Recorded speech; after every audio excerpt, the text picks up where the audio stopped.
అనుదిన నిత్య జీవపు మాటలు. దేవుని నామానికి మహిమ కలుగునుగాక.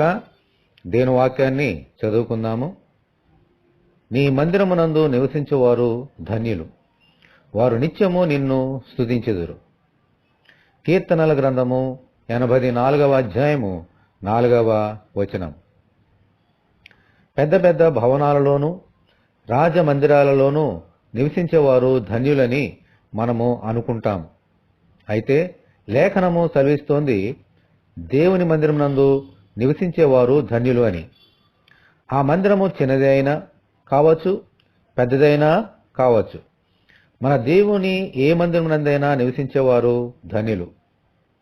ఈ ధన్యత మనకు కావాలి అనంటే దేవుని మందిరమునకు క్రమము తప్పకుండా వెళ్ళాలి, ఆయనను ఆరాధించాలి. అప్పుడు దేవుడు మన జీవితాలను ధన్యకరముగా మారుస్తారు. మీ మందిరానికి రప్పించి ఆరాధించున్నట్లుగా చేసి ధన్యులుగా చేయమని దేవుని ప్రార్థన చేసుకుందాము. ప్రభువా, మీ వందనాలు.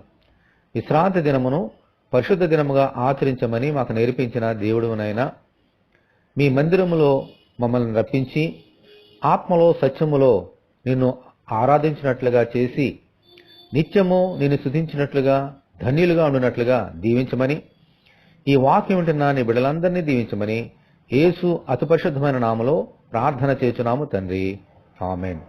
దేవుని కృప మనకందరికీ తోడే ఉండి నడిపించునుగాక, ఆమెన్. పరిశుద్ధ దేవుని మందిరం.